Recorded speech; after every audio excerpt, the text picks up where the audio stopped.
Salmo de número 146, onde nós vamos pensar um pouco sobre louvor, adoração e confiança.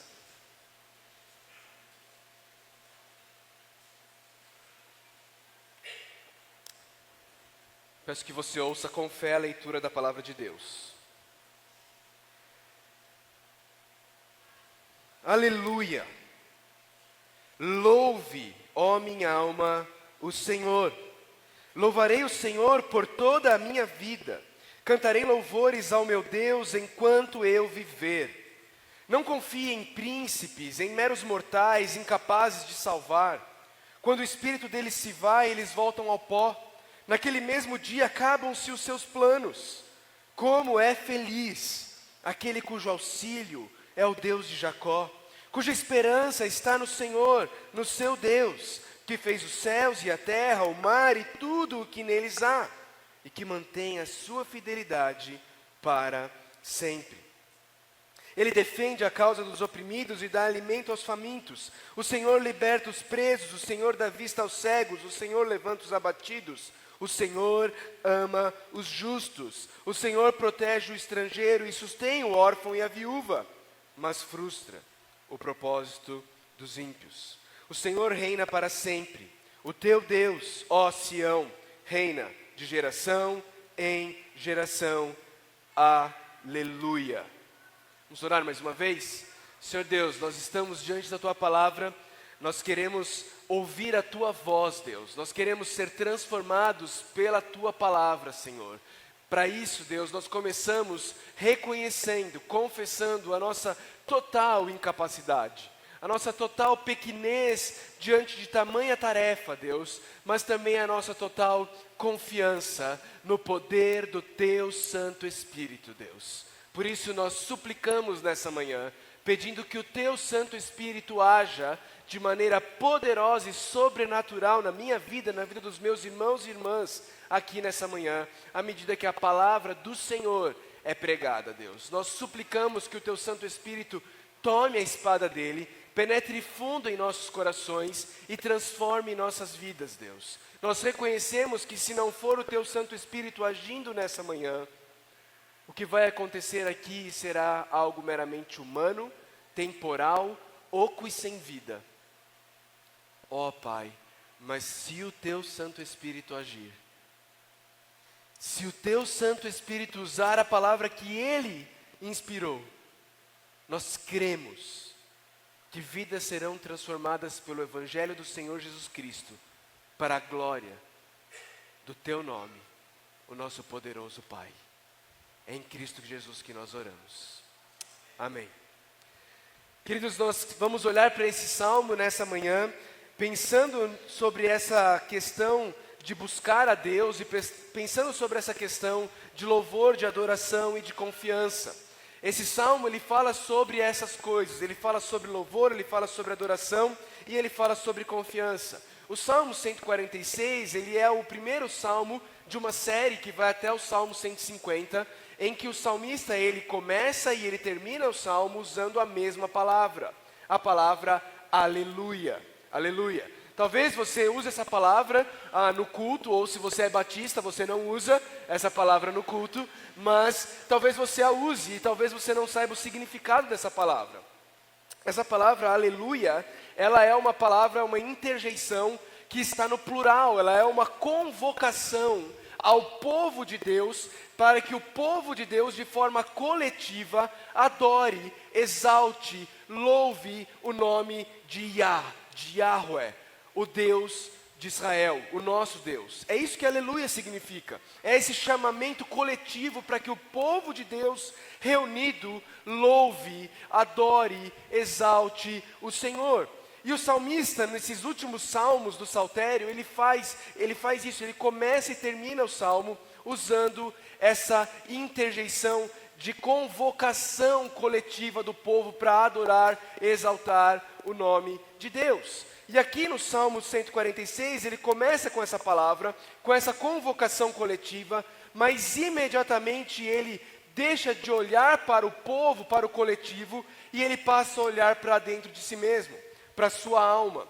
Ele muda o seu foco desse chamamento coletivo para que todos juntos adoremos, exaltemos, louvemos o nome do Senhor, e ele fala com ele mesmo. Ele, após dizer aleluia, ele vira para si e diz: louve, ó minha alma, o Senhor. Louve, ó minha alma, o Senhor. E aqui, quando a gente vê o salmista fazendo esse tipo de coisa, parece que o salmista ele é meio esquizofrênico, não é? Porque ele fala com ele mesmo. Você já percebeu isso nos Salmos? Já percebeu que muitas vezes o salmista ele começa a conversar com ele mesmo? Ele vira para ele mesmo e diz assim: por que você está abatido, ó minha alma? Espere no Senhor. Com quem que ele está falando? Quem é essa ó minha alma? É ele mesmo. Mas ele precisa falar consigo mesmo. Ele precisa lembrar a si mesmo de algumas coisas. Ele precisa se exortar. Ele precisa, nas palavras, eu ouvi pela primeira vez o Dr. Jerry Bridges falar, não sei se é dele ou não, mas ele precisa pregar o Evangelho para ele mesmo. Ele diz: louve, ó minha alma, o Senhor. O salmista sabe, ele sabe que ele tem a tendência de todos nós seres humanos, de sempre estar adorando. A tendência não, a maneira como nós fomos formados como seres humanos, nós somos adoradores. Nós estaremos sempre adorando alguma coisa. E por isso o salmista exorta a si mesmo dizendo: minha alma, adore o Senhor. Adore o Deus com quem eu e você temos uma aliança. Adore o Senhor. E em seguida ele faz uma afirmação. Ele faz um compromisso no versículo 2 dizendo: eu louvarei o Senhor por toda a minha vida, cantarei louvores ao meu Deus enquanto eu viver, enquanto eu existir, enquanto houver fôlego nos meus pulmões, o que eu farei é adorar, louvar, exaltar, bendizer o nome do meu Deus, do meu Senhor, aquele com quem eu tenho uma aliança. Sabendo que o ser humano ele sempre estaria adorando algo ou alguém, o salmista faz um compromisso consigo mesmo. Um compromisso de que o objeto da sua adoração, o objeto do seu louvor, seria aquele com quem ele tem uma aliança. Yahweh, o Deus de Israel, esse Deus que nos chamou, esse Deus que nos salvou, esse Deus que nos resgatou, e esse Deus que quer ser o nosso Deus e fazer de nós o seu povo. O seu povo. Ano passado, na conferência Fé Reformada para Jovens, o Sola tocou, e eu lembro daquele momento, o Guilherme ia começar a tocar Confissões, o Jonas estava sentado, e aí ele falou assim: se eu não me engano, no capítulo 10 de Confissões, tal, e eu fiquei falando assim: preciso ler esse livro. Eu já ouvi tanta citação desse livro de Confissões, tal, e a gente ouve as citações, e eu resolvi que eu iria ler aquele livro, e eu o fiz nesses últimos meses, e logo no início das Confissões de Agostinho, ele escreve algo extremamente belo e extremamente didático sobre louvor e confiança, que é o tema do Salmo 146. Agostinho diz assim: grande és tu, Senhor, e sumamente louvável. Grande é a tua força e a tua sabedoria não tem limite. E quer louvar-te o homem, carregado com sua condição mortal, carregado com o testemunho do pecado e com o testemunho de que resistes aos soberbos, e mesmo assim, quer louvar-te o homem, esta parcela de criação. Tu o criaste para que sinta prazer em louvar-te, fizeste-nos para ti, e inquieto está o nosso coração, enquanto não repousar em ti. Queridos, do que Agostinho está falando aqui? Agostinho está falando sobre o fato de que eu e você, nós fomos criados para o louvor da glória de Deus. Esse é o objetivo, esse é o propósito da minha e da sua criação. E como toda criatura, enquanto nós não vivemos cumprindo o propósito para o qual nós fomos criados, nós não encontramos plenitude, nós não encontramos descanso. Nosso coração está inquieto enquanto não descansar, repousar, confiar em Ti. Sabe por que eu e você, muitas e muitas noites, estamos preocupados, agitados, com a nossa mente girando a 1000 por hora. Muitas vezes, isso se deve ao fato de que eu e você não estamos repousando naquele que nos criou, para vivermos para o louvor da glória dele. Se deve ao fato de que eu e você estamos preocupados, inquietos, como Agostinho diz, ansiosos talvez, na palavra que talvez nós poderíamos usar hoje. Não porque nós não temos vivido para o louvor da glória de Deus. Não porque nós estamos preocupados porque nós gostaríamos de glorificar mais a Deus. Mas porque muitas vezes nós estamos preocupados, agitados. Porque ao invés de buscarmos a Deus, ao invés de buscarmos o Criador, a quem nós fomos criados para buscar, nós nos encontramos buscando as criaturas e as coisas criadas, que são presentes do Criador, mas sendo colocadas no lugar dele. Quando isso acontece, o nosso coração, ele fica inquieto, ele fica agitado, ele fica como em águas turbulentas de um mar revolto. O salmista, ele continua a sua oração, o seu chamado, o seu louvor, mas aqui ele passa a exortar a congregação. Ele passa a exortar o povo de Israel, mostrando por que muitas vezes eu e você não estamos vivendo uma vida de satisfação, de alegria, de louvor a Deus. Ele diz no versículo 3 do Salmo 146, irmãos, não confiem em príncipes, em meros mortais, incapazes de salvar. Quando o espírito deles se vai, eles voltam ao pó. Naquele mesmo dia, acabam-se os seus planos. Meu irmão, minha irmã, você já percebeu como eu e você, nós temos a tendência de querer que pessoas nos salvem, de querer que pessoas nos deem um sentido, nos deem um significado, nos deem um propósito. Você já percebeu como eu e você, nós temos a tendência de colocar a nossa confiança em coisas e pessoas criadas, ao invés de no Criador? Eu e você, nós depositamos as nossas expectativas, as nossas esperanças em príncipes.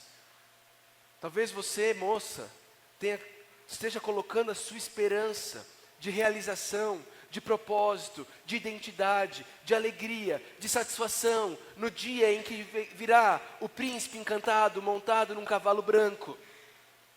Obviamente não é disso que o salmista está falando aqui, no Salmo 146, mas essa é uma aplicação, de como muitas vezes eu e você, nós depositamos a nossa confiança, até num nível messiânico, em coisas criadas, em pessoas. Falando sobre casamento, venderam a ideia para você de que o casamento vai te fazer feliz. E que enquanto você não casar, você está esperando o dia em que você será feliz. Porque você só vai ser feliz se você casar. E talvez você, moça, que está aqui, que já passou dos seus 30 anos e isso ainda não aconteceu, você já começa a se questionar se algum dia a sua vida vai poder ter algum significado, algum propósito, alguma satisfação ou alguma alegria. Porque se você não se casar, você não vai ter essas coisas. Isso é mentira, isso é engano, isso é colocar nos ombros do seu futuro cônjuge um peso que ele é completamente incapaz de suportar. Ele não tem como dar significado para a tua alma, ele não tem como te dar identidade, ele não tem como satisfazer o teu coração, ele não tem como ser o seu Messias. Ele não foi criado para isso, ele não tem estrutura para isso. Não confie em príncipes, moças, mesmo que sejam encantados num cavalo branco. Talvez você, rapaz, lhe foi dito e você comprou essa mentira, de que se você desenvolver uma carreira de sucesso, isso vai dar significado, propósito, razão para a sua existência. E você faz de toda a sua vida o objetivo de ser uma pessoa bem-sucedida profissional e financeiramente. E cada vez que você atinge um novo estágio, você acha que agora sim, sua vida tem sentido, você vai ser reconhecido, você vai ter uma identidade, você vai ser alguém. E logo você se pega pensando que você precisa de um pouco mais. Você está frustrado de novo. Por quê? Porque eu e você temos tolamente confiado em príncipes, em meros mortais, como diz o salmista, incapazes de salvar. Eu e você não podemos, mas tolamente nós colocamos expectativas messiânicas em seres e coisas e pessoas criados. Nós buscamos em seres criados aquilo que só o Criador pode fazer por nós. Não confiem em príncipes, meros mortais. Quando o espírito deles se vai, eles voltam ao pó. Naquele mesmo dia, acabam-se os seus planos. Meu irmão, minha irmã, não coloque a sua esperança, a sua expectativa, a sua felicidade, a sua satisfação em qualquer coisa criada, porque tudo o que foi criado está morrendo e tem data de validade. Mais cedo ou mais tarde, vai ser tirado das suas mãos. Mais cedo ou mais tarde. Talvez através da morte dessa pessoa, talvez através de um ladrão, talvez através de alguém no seu trabalho que te puxa o seu tapete, talvez através da sua morte. Mais cedo ou mais tarde, tudo na ordem criada lhe será tirado. E se a sua esperança, se a sua felicidade, se a sua expectativa, se a sua satisfação, se a sua esperança estiver baseada em coisas criadas, é uma bomba relógio. Mais cedo ou mais tarde, você vai se tornar um desesperado, porque aquilo que sustentava a sua esperança se foi. Se foi. Não confiem em príncipes, em meros mortais, incapazes de salvar. Quando o espírito deles se vai, eles voltam ao pó. Eles voltam ao pó. Me faz pensar em Isaías 31, no livro do profeta Isaías, lá no capítulo 31, no versículo 1, ele diz assim: ai dos que descem ao Egito em busca de ajuda, que contam com cavalos, eles confiam na multidão dos seus carros e na grande força dos seus cavaleiros, mas não olham para o Santo de Israel, nem buscam a ajuda que vem do Senhor. Meu irmão, minha irmã, onde eu e você estamos colocando a nossa confiança? Onde eu e você temos buscado ajuda? Onde? Nos carros e nos cavalos do Egito? Ou no Senhor? Entenda. Casamento, profissão, relacionamentos, posses, são coisas boas, são presentes de Deus que Ele nos dá para que eu e você possamos desfrutar deles. Mas quando eu e você colocamos nessas coisas, a nossa esperança, a nossa expectativa, é uma questão de tempo. Seremos todos frustrados e decepcionados.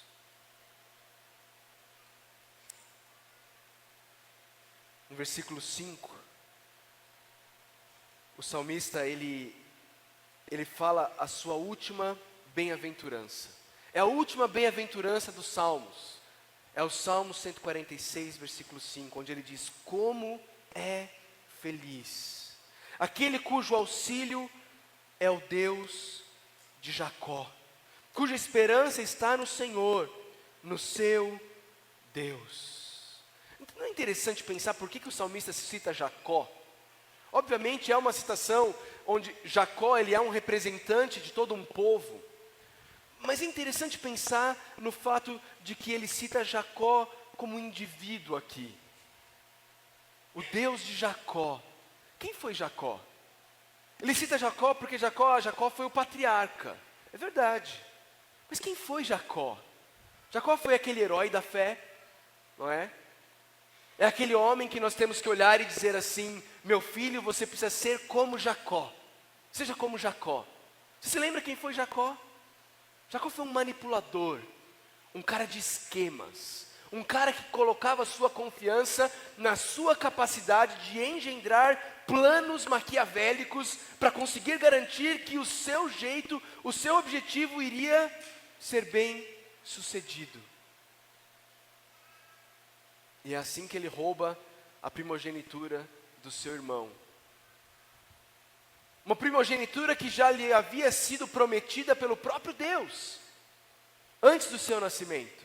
Mas ao invés de confiar em Deus, ele confiou nos seus próprios planos. E é esse cara, é esse manipulador que o nosso Deus encontra, é esse manipulador que o nosso Deus redime, é esse manipulador que o nosso Deus usa como linhagem para formar o povo dele. O salmista está aqui nos trazendo esperança também, de que Judás, como eu e você, pessoas que tendem a confiar nas suas próprias forças, na sua habilidade de conquistar, podem ser transformadas e redimidas pelo Deus de Israel, para ser usadas por Ele, não como exemplo de quão elas são boas, mas como exemplo de quão poderoso o nosso Deus é, quão misericordioso Ele é, a ponto de usar pessoas que não confiam nele, ir até elas, transformá-las, redimi-las e fazer delas o líder do seu povo. Como é feliz aquele cujo auxílio é o Deus de Jacó, cuja esperança está no Senhor, no seu Deus. Vira algumas páginas comigo, vai para Jeremias 17. Olha só que interessante, como lá em Jeremias 17 nós vemos muito do que o salmista está dizendo aqui. Como eu disse, essa é a última bem-aventurança dos Salmos, o último momento em que o salmista fala bem-aventurado ou feliz. E aqui em Jeremias 17, a gente vê muito disso também. Nos versos 5 a 7, o Senhor diz assim através de Jeremias: assim diz o Senhor, maldito é o homem que confia nos homens, que faz da humanidade mortal a sua força, mas cujo coração se afasta do Senhor. Ele será como um arbusto no deserto, não verá quando vier algum bem, habitará nos lugares áridos do deserto, numa terra salgada, onde não vive ninguém. Olha que interessante, esse homem que não confia no Senhor, esse homem que confia no homem, esse homem que confia em si mesmo, é um homem que quando o bem vem, ele não... Olha para o texto. Ele é um homem que quando o bem vem, ele não enxerga, ele não vê.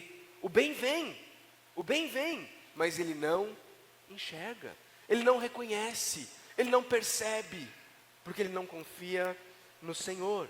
Mas por outro lado, a bem-aventurança, o feliz no versículo 7, mas bendito é o homem cuja confiança está no Senhor, cuja confiança nele está, ele será como uma árvore plantada junto às águas, que estende as suas raízes para o ribeiro, ela não temerá quando chegar o calor, porque as suas folhas estão sempre verdes, não ficará ansiosa no ano da seca, nem deixará de dar fruto. Esse é o homem que confia no Senhor.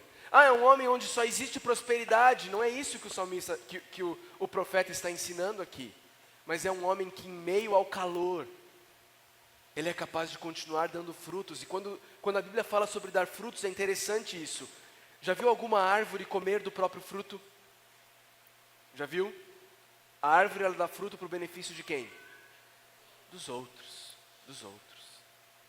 Deus está nos ensinando que quando nós confiamos nele, e não em nós mesmos, e não na humanidade, nós somos capazes de continuar servindo o próximo, mesmo em meio a dias maus. Como é feliz aquele cujo auxílio é o Deus de Jacó, cuja esperança está no Senhor, o seu Deus. Queridos, Quantas vezes nós nos pegamos ansiosos, atribulados, preocupados, porque nós não temos confiado no nosso Deus.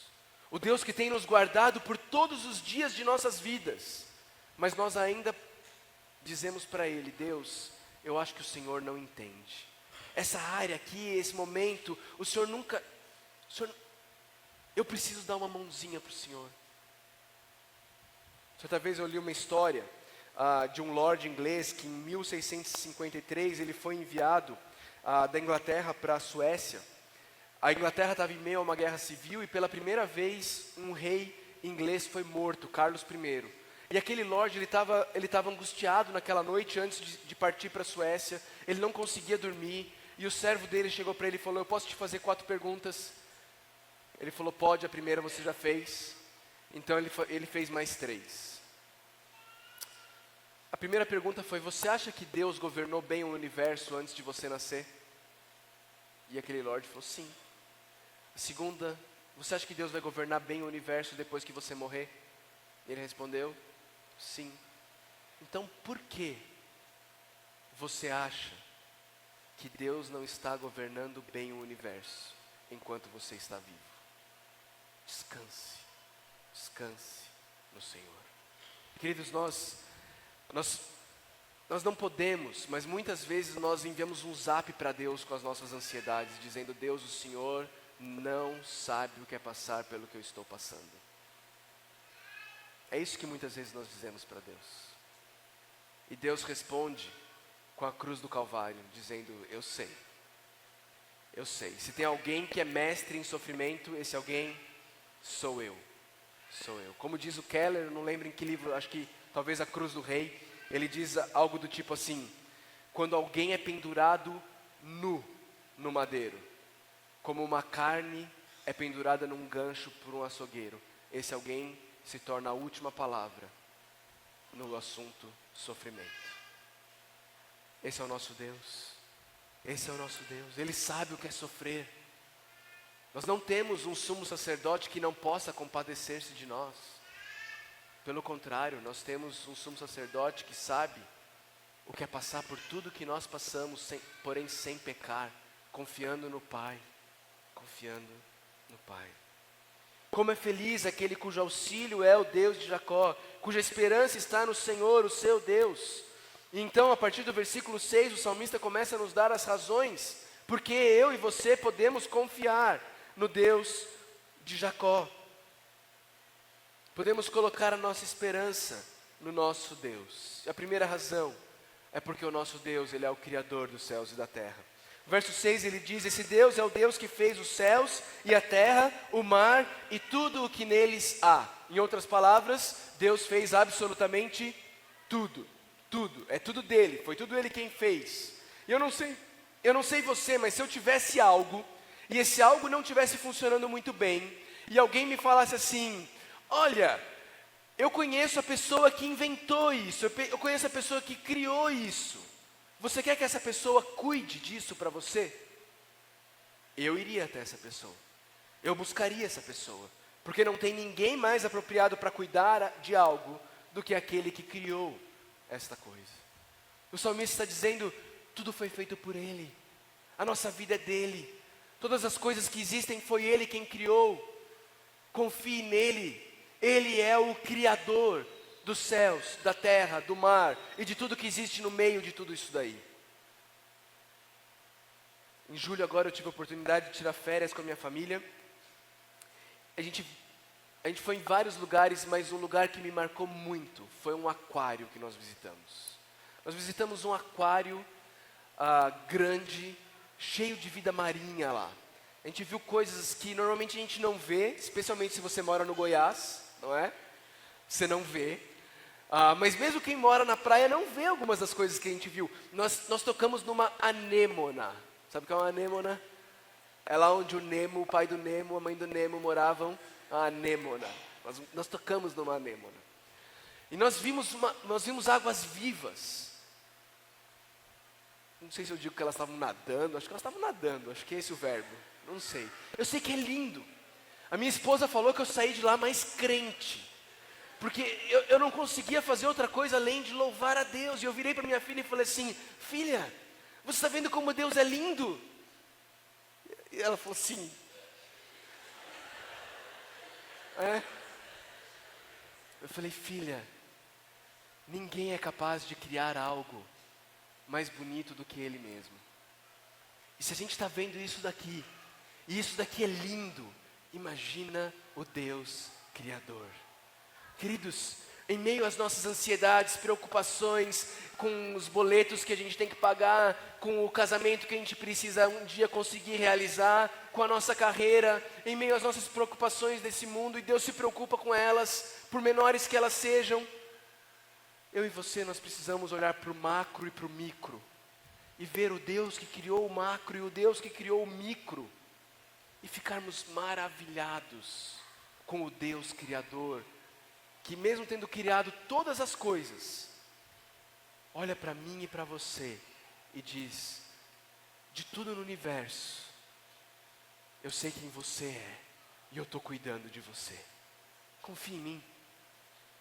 Eu amo as palavras do apóstolo Paulo em Romanos 8,32, quando ele diz assim: aquele que não poupou o seu próprio filho, antes o entregou por nós, como não nos dará juntamente com ele e de graça todas as coisas? Todas as coisas. Eu e você, nós podemos confiar no Deus Criador dos céus e da terra, porque esse Deus, Ele é diferente de nós, Ele é fiel, como diz o salmista na segunda parte do versículo 6. Esse Deus, Ele mantém a sua fidelidade para sempre, para sempre. Se você já viveu um pouquinho em meio aos seres humanos, você já descobriu que essa não é a nossa característica. Nós não nos mantemos fiéis para sempre. Nós falhamos, nós traímos. Nós falamos que vamos fazer e não fazemos. Nós falamos que não vamos fazer e nós fazemos. Mas Deus permanece fiel para sempre. Por que eu e você então confiamos em quem falha, em quem se demonstra infiel, ao invés de confiarmos no Criador que é fiel, hoje e para todo sempre?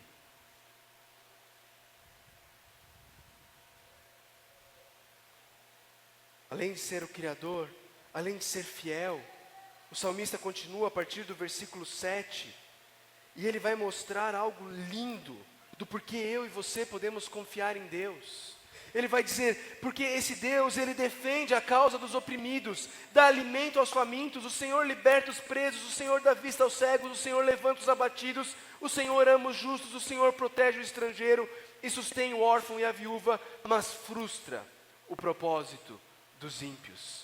A gente lê isso daqui e logo nós pensamos em duas coisas. A primeira, corretamente, é que está se referindo a quem isso daqui? Ao nosso Senhor Jesus Cristo. Ele lá em Lucas 4, quando ele vai na sinagoga, ele abre em Isaías 61, que é basicamente Isaías aplicando o salmo à sua realidade, e Jesus vem e diz assim: esse aqui sou eu, é de mim que está falando. Quando os discípulos de João Batista vêm perguntar se ele era, ele vira para os discípulos e fala para João que, olha, os cegos vêm. Mas erroneamente, queridos, às vezes eu e você, nós temos a tendência de pensar que isso daqui só aconteceu enquanto Jesus estava encarnado, com aquelas pessoas com quem ele conviveu ali. Então, por exemplo, o cego Bartimeu é um desses aqui que Jesus, ele deu vista aos cegos.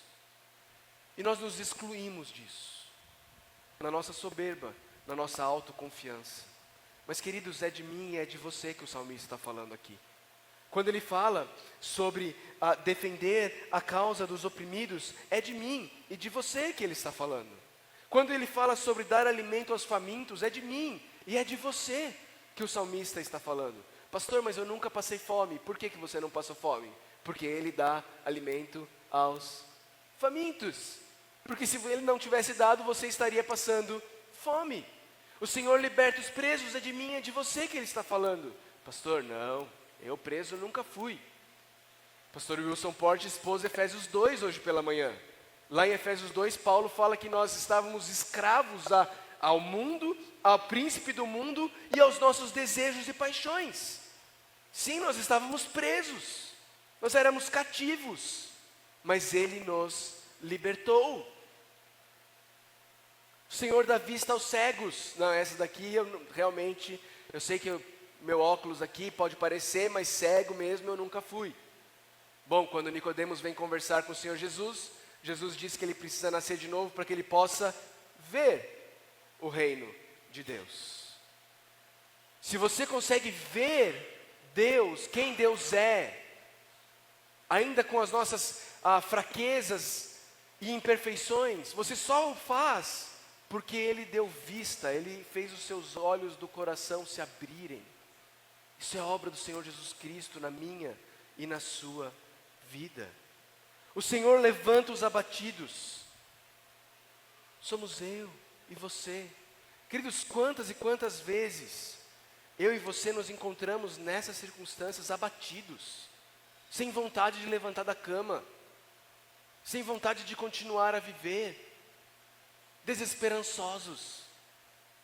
Graças a Deus, porque nós servimos a um Deus que levanta os abatidos. Porque se não fosse o Senhor levantando os abatidos, nenhum de nós estaria aqui hoje. E o Senhor, diz o salmista no versículo 8, ama os justos. Aqui, pastor, aqui eu encontrei onde ele fala sobre mim. Não é? O Senhor ama os justos. Agora eu entendi do que você está falando. Não, aqui é onde Ele não está falando de você, nem de mim.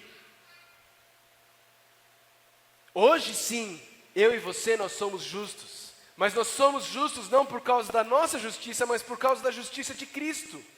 E Deus nos ama não porque nós somos amáveis, mas porque Ele é amor. E por causa de Cristo, da justiça de Cristo em nós, é que Ele nos ama. O Senhor protege o estrangeiro. Nós somos peregrinos, aqui não é o nosso lar. Mas o Senhor protege o estrangeiro, Ele sustém o órfão, Ele sustém a viúva, mas Ele frustra o propósito dos ímpios. Queridos, olhem para tudo isso. Olhe para o cuidado de Deus na sua vida espiritual e na sua vida física. Olhe para a obra de Deus, a obra criadora, a obra sustentadora desse Deus que é fiel para sempre. E a obra redentora, realizada na cruz do Senhor Jesus Cristo. Olhe para tudo isso e entenda, nós servimos a um Deus que é digno de confiança. E porque Ele é digno de confiança, eu e você podemos adorá-lo com todo o nosso ser, com toda a nossa alma. Podemos nos derramar aos pés dEle, confiando de que Ele está cuidando de nós. O salmista termina dizendo no versículo 10, o Senhor reina para sempre. O teu Deus, ó Sião, reina de geração em geração. Deus não possui mandato. O mandato de Deus não acaba. Ele reina de geração em geração. Entra presidente, sai presidente, e Deus permanece assentado no seu trono alto e sublime, como viu o profeta Isaías. Ele não depende de governantes eleitos. E aqui vai mais uma cutucadinha no nosso momento como país, onde erroneamente muitos de nós temos colocado a nossa confiança em governantes, ao invés de colocarmos a nossa confiança no Rei que se assenta no trono. Queridos, o Bolsonaro não vai transformar o Brasil. O Bolsonaro não vai salvar a sua vida. Nem o Lula. Nenhum deles vai. Não coloque a sua confiança em nenhum governante. Coloque a sua confiança naquele que não depende de voto, não depende de congresso, mas reina absoluto e poderoso sobre todas as áreas das nossas vidas, como Rei do Universo. Confie nele, confie nele. Como é que o salmista termina? Louvemos ao Senhor. Aleluia. Louvemos ao Senhor. Queridos, aquilo no que você confia vai determinar aquilo ou aquele a quem você adora. Já reparou sobre já reparou o tanto que você fala sobre as coisas nas quais você confia? Já viu o Apple Boy, Apple maníaco? Os amantes da Apple. Eles gostam de evangelizar para a Apple. Já viu isso? Oh, mas lançou o iPhone novo, iPhone XZ25D. E ele sabe tudo sobre aquilo, não é? Ele sabe tudo. E eu estou falando isso porque eu já fui, mas Deus me converteu, entendeu? Deus me converteu. 10 de setembro, você sabe disso, você sabe, você sabe, está chegando. É a data do lançamento do novo iPhone, todo ano. E você espera às 14 horas. Aquele momento mágico, é um culto que acontece ali. E depois que acontece o culto, os fiéis saem para evangelizar. É verdade. Porque a gente acha que o iPhone, eu não acho mais. Eles acham que o iPhone vai salvar a vida. Vai dar sentido, propósito, significado, eu tenho um iPhone. E você precisa conhecer também, porque vai dar sentido para a sua vida. Mentira. Mas a gente faz o que? A gente sai louvar o iPhone. Queridos, nós louvamos aquilo que nós confiamos. É por isso que você, sem ninguém perguntar nada para você, começa a falar quão bom é o seu celular. Você ganhou quanto do Steve Jobs para fazer isso? Nada, não é nada. Mas você confia. Você está colocando confiança naquilo. Quando eu e você de fato, de verdade, confiamos no Criador, sustentador e Redentor, como aquele em quem eu e você de fato podemos colocar as nossas vidas sobre. Naturalmente, a nossa vida será uma vida de exaltação desse nosso Criador, sustentador e Redentor. E daí? O que isso aqui tem a ver com a gente? O que isso aqui precisa mudar na minha e na sua vida? Queridos, primeiro, sempre eu e você, nós vamos adorar e viver para aquilo ou aquele em quem nós temos depositado a nossa confiança. Isso é fato. Isso é fato. Você vai viver e vai adorar aquilo no que você confia. E talvez nessa manhã você precise orar ao Senhor confessando que você... Não sai da minha cabeça, uns meses atrás eu fui fazer a bobagem de estudar Oséias. Não sai da minha cabeça Gomer. Nós somos tudo Gomer, gente. Tudo Gomer. Tudo prostituta. Falando, não, eu vou voltar para os meus amantes, porque é eles que me dão trigo, é eles que me dão. E Deus fala, ela não reconheceu que era eu dando. Queridos, talvez nessa manhã você precisa orar ao Senhor confessando os seus adultérios espirituais. Confessando como você tem confiado em coisas criadas, ao invés de confiar no Criador. E então, olhar para a cruz e se lembrar que Ele foi oprimido, passou fome, ficou preso, ficou abatido por mim e por sua causa, para que eu e você não precisássemos mais viver essa realidade. Então pedimos graça e misericórdia a Jesus, que Ele nos ajude a louvarmos a Deus com todo o nosso viver. Quero encerrar com uma ilustração que eu gosto muito. Fui eu que inventei, mas eu realmente gosto muito. Quem já foi em Caldas Novas aqui? Ok, muita gente. Eu quero que você faça um exercício de imaginação comigo, tá bom? Imagine que você está num Uno Mille, ok? Sem ar-condicionado, com os vidros quebrados. Você não consegue baixar os vidros, tá bom? e você está indo de Goiânia ou de onde você veio para Caldas Novas. Nesse calor, que é trincando, uma sauna dentro do seu ninho. E aí você está chegando em Caldas, e para quem não sabe, Caldas Novas é uma cidade turística cheia de parque aquático, parques belos, e lá existe a Praia do Cerrado, não é? Para você que, né, mora perto do litoral, isso não faz o menor sentido, mas para os goianos, para os brasilienses, é a Praia do Cerrado, tá bom? E aí você chega lá e tem um outdoor, gente, mas tem um outdoor, deve dar uns 2 o tamanho do fundo dessa igreja aqui, né? Bem grande, com a Praia do Cerrado ali, aquela água cristalina, e aquela família feliz, se refrescando na água, e você está no ninho, né? Está suando mais do que tampa de marmita lá dentro, né?